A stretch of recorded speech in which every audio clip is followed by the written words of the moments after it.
1, 2, 3, come on.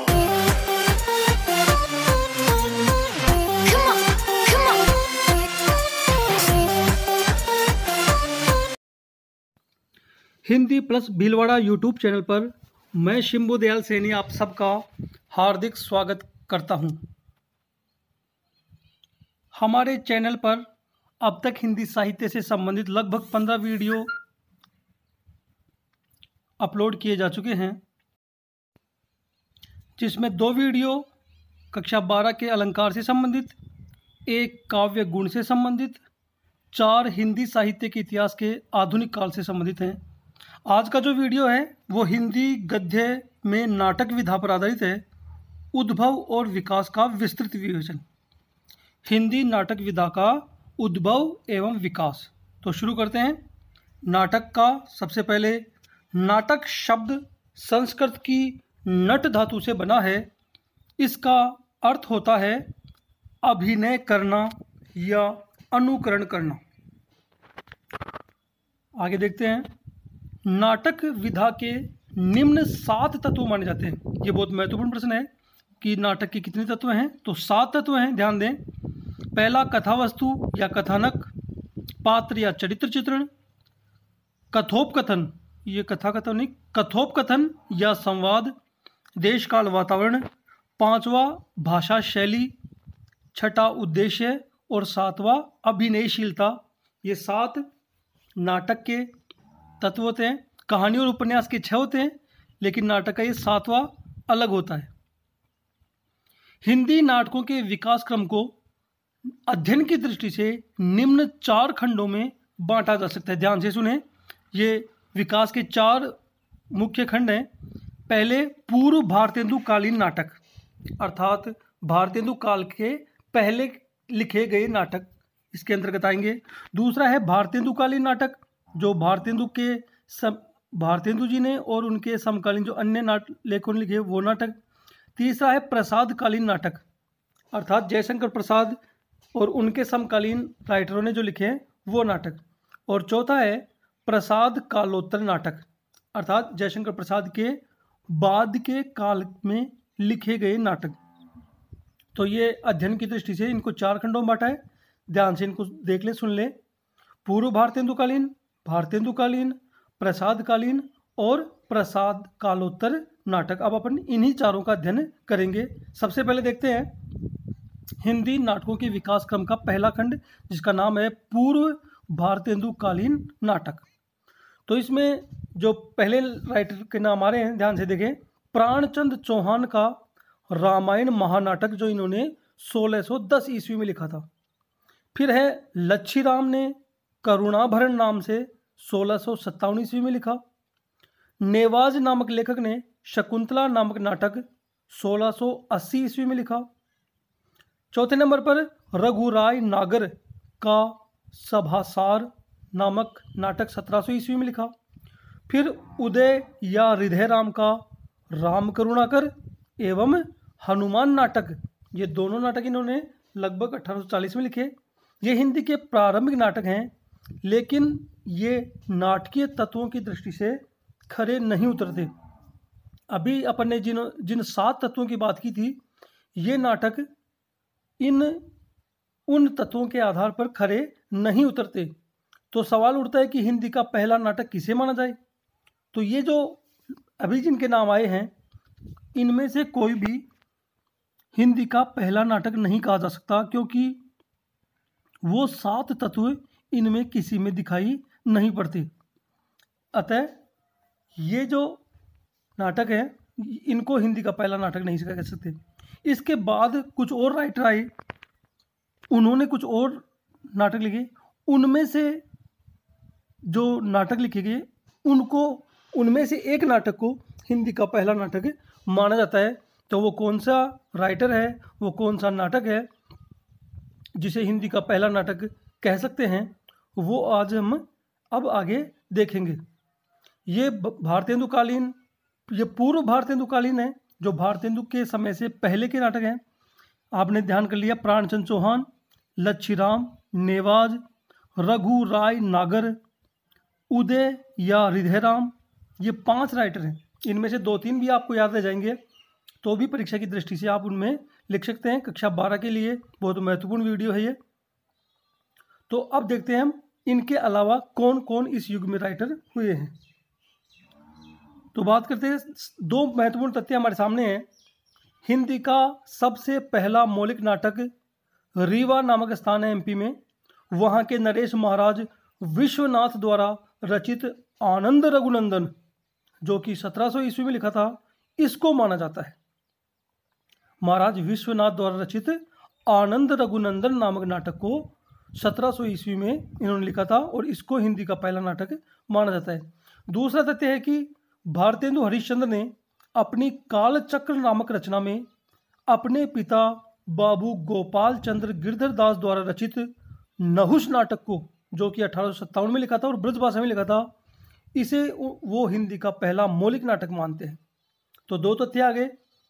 वैसे सभी विद्वान तो महाराज विश्वनाथ द्वारा रचित आनंद रघुनंदन को पहला नाटक मानते हैं, लेकिन खुद भारतेंदु हरिश्चंद्र महाराज विश्वनाथ द्वारा रचित इसको न मानकर अपने पिता बाबू गोपाल चंद्र गिरधर दास द्वारा रचित नहुष नाटक को हिंदी का पहला नाटक मानते हैं। तो ये दोनों तथ्य नाटक के विकास में सबसे महत्वपूर्ण हैं, परीक्षा की दृष्टि से भी और कंपटीशन के एग्जाम में भी आ जाता है। तो ये दोनों तथ्य आप इनको विशेष रूप से ध्यान दें। महाराज विश्वनाथ द्वारा रचित आनंद रघुनंदन 1700 ईस्वी और भारतेंदु हरिश्चंद्र के पिता बाबू गोपाल चंद्र गिरधर दास द्वारा रचित नहुष नाटक, ये 1857 ईस्वी में। तो आपके प्रश्नों का समाधान हो गया। अब आगे देखते हैं हिंदी नाटक का दूसरा खंड, वो बहुत महत्वपूर्ण है। हिंदी नाटक विकास क्रम का दूसरा खंड, जिसको मैंने नाम दिया है भारतेंदु कालीन नाटक, अर्थात भारतेंदु और उनके समकालीन जो राइटर थे उनके द्वारा लिखे गए नाटक। तो सबसे पहले नाम आ रहा है राजा लक्ष्मण सिंह ने शाकुंतलम नाम से नाटक लिखा 1863 ईस्वी में। उसके बाद गणेश कवि ने प्रद्युम्न विजय नाम से नाटक लिखा। यह प्रद्युम्न श्री कृष्ण के बेटे का नाम है। तो प्रद्युम्न विजय 1863 ईस्वी में ही लिखा इन्होंने भी। तीसरा जो राइटर है वो महत्वपूर्ण है शीतला प्रसाद त्रिपाठी। इन्होंने जानकी मंगल नाम से नाटक लिखा था 1868 ईस्वी में। और महत्वपूर्ण बात यह है कि इस नाटक में खुद भारतेंदु हरिश्चंद्र ने लक्ष्मण की भूमिका निभाई थी। तो ये दूसरा, ये भारतेंदु से के आसपास की राइटर तीनों। अब अगली कड़ी में हम खुद भारतेंदु के द्वारा रचित नाटकों का अध्ययन करेंगे। तो भारतेंदु हरिश्चंद्र का उदय हो चुका था और वे अपने युग के एक श्रेष्ठ नाटककार थे। इनका चित्र आप देख रहे हैं, लंबे बालों वाले। इन्होंने कुल 8 अनुदित नाटक और 9 मौलिक नाटक लिखे, कुल मिला के 17 नाटक लिखे। आपके सामने लिखे 8 निबंध, 8 नाटक जो इनके अनुदित हैं, अर्थात दूसरी भाषा से अनुवाद करके इन्होंने लिखे हैं। तो पहला है विद्या सुंदर, दूसरा रत्नावली, तीसरा पाखंड विडंबन, चौथा धनंजय विजय, पांचवा कपूर मंजरी, छठा भारत जननी और सातवां मुद्रा राक्षस। अब यहाँ एक काम की बात यह है कि ये जो 7 अनुदित नाटक हैं, ये सातों इन्होंने संस्कृत से हिंदी में अनुदित किए। और 8वां जो है दुर्लभ बंधु, ये अंग्रेजी से हिंदी में अनुदित है। तो 7 हो गए संस्कृत से हिंदी और 8वां है 7 तो संस्कृत वाले और 8वां अंग्रेजी से अनुदित इन्होंने किया है। कुल मिला के 8 निबंध है इनके। फिर है इनके द्वारा लिखे हुए मौलिक नाटकों पर अपनी दृष्टि डालते हैं। तो 9 मौलिक नाटक है, जिसमें पहला है वैदिक हिंसा, हिंसा न भवती। दूसरा है सत्य हरिश्चंद्र। तीसरा है प्रेम जोगिनी। चौथा है श्री चंद्रावली। 5वां है विशस्य विषमोषदम। संस्कृत की का इसका टाइटल है, अर्थात विष ही विष की औषधि है। छठा है भारत दुर्दशा। 7वां नील देवी और 8वां है अंधेर नगरी, जिसमें गुरु और उसके 2 शिष्यों की कहानी है। एक प्रहसन के माध्यम से इसमें भारत की अंधविश्वासों की पर इस पर कटाक्ष किया गया है। नवा नाटक है सती प्रताप। दुर्भाग्य से यह नाटक ये पूरा नहीं कर पाए थे। पहले इनकी सिर्फ 35 वर्ष का जीवन काल था इनका, 1850 से 1885। तो ये नाटक ये पूरा नहीं कर पाए थे। उससे पहले इनकी मृत्यु हो गई थी और बाद में इनके मित्र राधा कृष्ण दास द्वारा इस सती प्रताप नाटक को पूरा किया गया। तो 8 अनुदित नाटक दूसरी भाषा से अनुवाद किए हुए और 9 अपनी मौलिक बुद्धि से, अपनी प्रतिभा से इन्होंने कुल मिला के ये 17 नाटक लिखे। तो इनका नाम आपको याद होना चाहिए। अब देखते हैं कि इन भारतेंदु के अलावा क्या कुछ और राइटर भी उस ज़माने में थे, उनके बारे में थोड़ा सा अध्ययन करते हैं कि भारतेंदु के अलावा और कौन कौन थे। तो इस युग में, अर्थात जो हम भाग 2 पढ़ रहे हैं, इस युग में पौराणिक, ऐतिहासिक, रोमानी एवं समसामयिक समस्याओं को लेकर नाटक लिखे गए। और भारतेंदु के अलावा जो राइटर थे उनमें देखिए, पहला है लाला श्रीनिवास दास ने संयोगिता स्वयंवर व रणधीर प्रेम मोहिनी नाम से 2 नाटक लिखे। दूसरे नंबर पर है राधाचरण गोस्वामी ने अमर सिंह राठौड़ नाम से नाटक लिखा। तीसरे हैं राधाकृष्ण दास, जिन्होंने भारतेंदु के उस नाटक को सती प्रताप को पूरा किया था। इन्होंने महाराणा प्रताप नाम से नाटक लिखा। चौथे नंबर पर हैं किशोरी लाल गोस्वामी। इन्होंने प्रणयिनी, परिणय और मयंक मंजरी नाम से 2 नाटक लिखे। और 5वें राइटर हैं गोपाल राम गहमरी। इन्होंने नाटक कम, हालांकि कम ही लिखे हैं, उपन्यास ज़्यादा लिखे हैं और वो भी जासूसी उपन्यास, इसीलिए इनको जासूसी उपन्यासों का जनक भी कहा जाता है। तो गोपाल राम गहमरी ने देश दशा नाम से नाटक लिखा। अब आगे बढ़ते हैं हिंदी नाटक का जो तीसरा खंड है उसकी ओर। 2 खंड हमने पढ़ लिए, पूर्व भारतेंदुकालीन नाटक, भारतेंदुकालीन नाटक, और ये नंबर 3 आ रहा है प्रसादकालीन नाटक, अर्थात जयशंकर प्रसाद का युग। देखते हैं कौन कौन थे इस युग में। इस युग के सबसे महत्वपूर्ण नाटककार थे जयशंकर प्रसाद, जैसा कि इसके नाम पर ये नाम रखा गया है।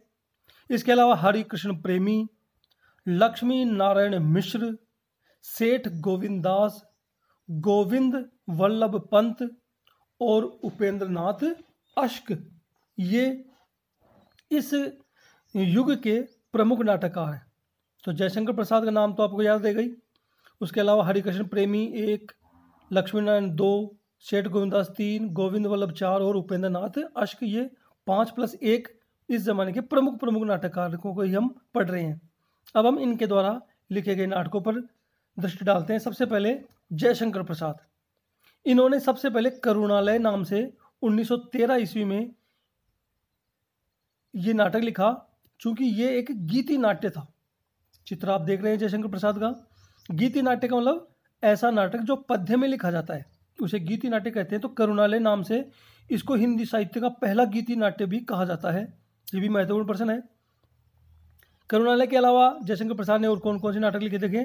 राज्यश्री, अजात शत्रु, जनमेजय का नागयज्ञ, स्कंदगुप्त नाम से नाटक ये 1928 में लिखा। फिर है एक घूंट 1929 में लिखा, जिसे ये एक एकांकी है। इसे हिंदी साहित्य का पहला एकांकी भी कहा जाता है। हालांकि हमारे हिंदी के एकांकी का जनक डॉक्टर राम कुमार वर्मा को माना जाता है, लेकिन हिंदी का पहला एकांकी इन्होंने लिखा था 1929 में एक घूंट नाम से। फिर है चंद्रगुप्त 1931 और ध्रुव स्वामी 1933। ये इस नाटक में तलाक व पुनर्विवाह की समस्या का चित्रण हुआ है। तो ये 5-7 इनके नाटक हो गए। अब देखते हैं कि अन्य जो राइटर थे उन्होंने कौन कौन से नाटक लिखे। सबसे पहले हरिकृष्ण प्रेमी ने स्वर्ण विहान, रक्षा बंधन, प्रतिशोध, विषपान और सांपों की सृष्टि आदि नाटक लिखे। दूसरे नंबर पर लक्ष्मीनारायण मिश्र ने सन्यासी, राक्षस का मंदिर, मुक्ति का रहस्य और सिंदूर की होली, ये नाटक लिखे। सेठ गोविंददास ने बड़ा पापी कौन, गरीबी या अमीरी, अशोक, हिंसा और अहिंसा आदि नाटक लिखे। फिर है गोविंद वल्लभ पंत ने अंगूर की बेटी, राज मुकुट, सिंदूर की बिंदी, अंतःपुर का छिद्र और काशी का जुलाहा नामक नाटक लिखे। तो ये नाटककार, हम नाटकों का तीसरा खंड पढ़ रहे हैं, प्रसादकालीन नाटक। तो प्रसाद जी के अलावा हरिकृष्ण प्रेमी, लक्ष्मी नारायण मिश्र, सेठ गोविंददास और गोविंद वल्लभ पंत, ये नाटककार उस जमाने में हुए थे। अब बचा कुछ और, एक दो राइटर और हैं। उपेंद्र नाथ अश्क, इन्होंने स्वर्ग की झलक, अंजो दीदी, छठा बेटा और उड़ान शीर्षक नाटक लिखे। इसके अलावा छठे नंबर पर के वृंदावन लाल वर्मा, ऐतिहासिक नाटककार हैं वैसे ये, उपन्यास भी खूब लिखे हैं। इन्होंने राखी की लाज और झांसी की रानी नाम से नाटक लिखे। प्रेमचंद को हम बखूबी जानते हैं, प्रसिद्ध कहानीकार और उपन्यासकार। सर्वाधिक कहानियाँ और उपन्यास लिखे इन्होंने, लगभग 300 प्लस कहानियाँ और 14-15 उपन्यास। हिंदी साहित्य का सर्वश्रेष्ठ उपन्यास इन्होंने लिखा गोदान नाम से। इन्होंने भी 3 नाटक लिखे हैं, करबला, संग्राम और प्रेम की वेदी। तो ये हो गया नाटकों का तीसरा युग। अब हम आगे बढ़ते हैं हिंदी नाटक विकास का चौथा खंड, जिसे हमने नाम दिया था प्रसादोत्तर कालीन नाटक, अर्थात प्रसाद जी के काल के बाद के नाटक। इनमें कौन कौन है ध्यान से देखें, इनकी संख्या ज़्यादा है। विष्णु प्रभाकर, जगदीश चंद्र माथुर, धर्मवीर भारती, मन्नू भंडारी, मोहन राकेश, डॉक्टर लक्ष्मी नारायण लाल, भीष्म साहनी, दुष्यंत कुमार, हालांकि गजलकार है लेकिन नाटक भी लिखे इन्होंने, शिव प्रसाद सिंह, सुरेंद्र वर्मा, डॉक्टर शंकर शेष, सर्वेश्वर दयाल सक्सेना, ये मूलतः कवि हैं लेकिन नाटक भी लिखे हैं, गिरिराज किशोर और निर्मल वर्मा। निर्मल वर्मा भी कहानीकार और उपन्यासकार हैं लेकिन इन्होंने भी 2-3 नाटक लिखे हैं। तो ये प्रसाद जी के काल के बाद के 10-12 राइटर हैं। तो ये जो काल है इसमें राइटरों की संख्या ज़्यादा है, क्योंकि ये लगभग 1950-60 के बाद का काल है। तो इस युग में बहुत अधिक नाटककार हो गए थे। अब अपन इन राइटरों की 2-2, 3-3 रचनाओं पर एक बार प्रकाश डालेंगे और उन्हें याद करने का प्रयास करेंगे। सबसे पहले देखते हैं इस युग में विष्णु प्रभाकर, इन्होंने डॉक्टर, टूटते परिवेश, लिपस्टिक की मुस्कान नाम से नाटक लिखा। दूसरा है जगदीश चंद्र माथुर, काफ़ी अच्छे बहुत फेमस नाटककार हैं, एकांकीकार भी हैं। इन्होंने कोणार्क, शारदिया, पहला राजा, दशरथ नंदन नाम से नाटक लिखा। धर्मवीर भारती, इन्होंने अंधा युग नाम से 1955 में गीति नाट्य लिखा, जैसे करुणालय था, पद्य में लिखा गया नाटक। इसकी जो स्टोरी है वो महाभारत के 18वें दिन के युद्ध के बाद की कथा का वर्णन इसमें किया गया है, जिसमें कृष्ण की मृत्यु का भी वर्णन किया गया है। तो काफ़ी बहुत गहन अध्ययन करने के बाद धर्मवीर भारती ने यह अंधा युग नाम से नाटक लिखा। गीति नाट्य बहुत ही अच्छा है, ये फेमस है, इनकी प्रसिद्धि का मूल आधार है। चौथे नंबर पर है मन्नू भंडारी, लेखिका है, बिना दीवारों का घर नाम से नाटक लिखा। मोहन राकेश हिंदी के प्रसिद्ध नाटककार हैं, 4 नाटक हैं इनके। आषाढ़ का एक दिन 1958 ईस्वी में जो कालिदास के जीवन पर आधारित है। लहरों के राजहंस 1963 ईस्वी जो कि महात्मा बुद्ध के जीवन पर आधारित है। तीसरा है आधे अधूरे 1969 ईस्वी में, जो आधुनिक मध्यम वर्गीय परिवार की स्टोरी है इसमें। और पैरों तले की ज़मीन, ये इनका अधूरा नाटक है जो बाद में इनके मित्र कमलेश्वर ने इसको पूरा किया था। तो ये 5 राइटर हैं, इसके अलावा कुछ और भी हैं। ये चौथा काल अपन पढ़ रहे हैं। प्रसाद कालोत्तर नाटक। छठे हैं डॉक्टर लक्ष्मीनारायण लाल ने अंधा कुआं, मादा कैक्टस, 3 आंखों वाली मछली, रक्त कमल, एक सत्य हरिश्चंद्र नाम से नाटक लिखे। अब आ रहे हैं दुष्यंत कुमार, गजलकार है। इनका गजल संग्रह है साई में धूप। इन्होंने एक नाटक लिखा एक कंठ विषपाई, विषपाई नहीं विषपाही, पै की जगह पा है, विषपाही। ये गीति नाट्य है और 1963 में लिखा था। इसमें बहुत ही सुंदर, बहुत ही अच्छा वर्णन किया इन्होंने भगवान शिव और उनकी पहली पत्नी देवी सती का घटनाक्रम है। राजा दक्ष की पुत्री थी वो, और दक्ष और भगवान शिव के विचार मिलते नहीं थे, मतभेद था उनमें। तो उस कथा को इन्होंने बहुत अच्छे से प्रस्तुत किया है। पौराणिक काल का ये गीति नाट्य है। 8वें नंबर पर है डॉक्टर शिव प्रसाद सिंह ने घाटियां गूंजती हैं। ये भारत चीन युद्ध पर आधारित है। 9वें हैं सुरेंद्र वर्मा। इन्होंने सेतुबंध, द्रौपदी, 8वां सर्ग और सूर्य की अंतिम किरण से सूर्य की पहली किरण तक ये नाटक लिखे। फिर है डॉक्टर शंकर शेष ने बंधन, अपने अपने, एक और द्रोणाचार्य, घरौंदा और रक्त बीज नाम से नाटक लिखे। कुछ और राइटर हैं, उनको भी देख लेते हैं। सर्वेश्वर दयाल सक्सेना, इनका नाटक देखें बकरी, कल भात आएगा, अब गरीबी हटाओ। ये 3 इनके प्रसिद्ध नाटक हैं। फिर 12वें नंबर पर है गिरिराज किशोर। इन्होंने नरमेध, चेहरे चेहरे किसके चेहरे नाटक लिखे। फिर है भीष्म साहनी, बहुत फेमस उपन्यासकार हैं। तमस उपन्यास है इनका, फेमस है। इन्होंने नाटक लिखा था कबीरा खड़ा बाजार में, हानूस और रंग दे बसंती चोला। फिर निर्मला वर्मा, इन्होंने धूप का एक टुकड़ा और 1.5 इंच ऊपर नाम से नाटक लिखे। फिर आ रहा है डॉक्टर राम कुमार वर्मा, जिन्हें हिंदी एकांकियों का जनक कहा जाता है, और इनका पहला एकांकी है बादल की मृत्यु। इनके द्वारा लिखे हुए नाटकों को देखते हैं। हालांकि अपन तो सिर्फ महत्वपूर्ण नाटक ही लिए हैं। हर राइटर ने इसके अलावा कुछ और भी नाटक लिखे हैं, लेकिन चूंकि कक्षा 12 के पाठ्यक्रम को मैं संक्षिप्त रूप से ही समझाया है, इसलिए इसमें थोड़ा संक्षिप्त ही रूप समझाया है मैंने भी। डॉक्टर राम कुमार वर्मा ने औरंगजेब की आखिरी रात एक नाटक, ये दूसरा अशोक का शोक, ये नाटक लिखे। तो कुल मिला के ये हिंदी नाटक उद्भव और विकास का ये चौथा खंड हमने देखा। चौथे खंड को हमने क्या नाम दिया था? प्रसाद कालोत्तर, अर्थात जयशंकर प्रसाद के काल के बाद के राइटर और उनके द्वारा लिखे गए नाटक।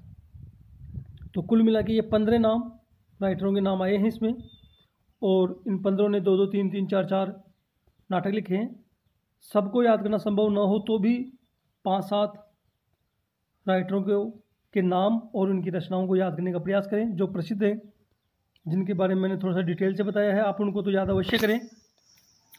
और इसके अलावा अब जो आपके कक्षा 12 के पाठ्यक्रम में नाटक, एकांकी, कहानी, उपन्यास, आत्मकथा, संस्मरण, जीवनी, जो अन्य विधाएं हैं, उनको भी हम पढ़ने का प्रयास करेंगे अगले वीडियो में। तो कुल मिला के मैं ये कहना चाहता हूँ कि इस वीडियो के माध्यम से आप हिंदी नाटकों के विकास को अच्छे से याद करें। ज़्यादा मुश्किल नहीं है, आप 2-4 बार भी इस वीडियो को देखेंगे तो निश्चित रूप से आपको बहुत फ़ायदा होगा। तो ये चौथा खंड हमने पढ़ा। अब एक बार सरसरी दृष्टि से देखते हैं कि हिंदी नाटक विकास का उद्भव और विकास को हमने 4 खंडों में बांटा। आपको नाम याद होंगे, रिपीट करते हैं। पहला पूर्व भारतेंदु कालीन नाटक, दूसरा भारतेंदु कालीन नाटक, तीसरा प्रसाद कालीन नाटक और चौथा प्रसाद कालोत्तर नाटक। अगले वीडियो में हम अन्य विधाओं का भी इसी प्रकार अध्ययन करेंगे। आप मेरे वीडियो को लगातार देखते रहें और बार बार देखें ताकि आपको इनका विस्तार से अध्ययन किया है। अब भी नए नए लेखक लगातार नाटक लिख रहे हैं, नाटक लिखना बंद नहीं हुआ है। कुछ और नवीन नाटककार लगातार हो रहे हैं और उनके द्वारा नाटक लिखे जा रहे हैं, लेकिन वो कंपटीशन की एग्ज़ाम के लिए महत्वपूर्ण है। आगे बढ़ते हैं। हिंदी व्याकरण, हिंदी साहित्य और अन्य महत्वपूर्ण जानकारियों के लिए हमारे YouTube channel Hindi plus Bhilwara को लाइक और सब्सक्राइब करें। किसी प्रकार की शंका हो, आशंका हो, जिज्ञासा हो या कोई सुझाव हो, या आपको किसी विषय पर वीडियो बनवाना चाहते हैं तो कमेंट्स बॉक्स में हमें इस संबंध में ज़रूर बताएं, ताकि उस विषय पर हम वीडियो बनाने का प्रयास निश्चित रूप से करेंगे। और साथ ही आप इस वीडियो को बार बार देखें और इन विधाओं को याद करने का प्रयास करें, तभी मेरा ये प्रयास सार्थक रहेगा। धन्यवाद साथियों।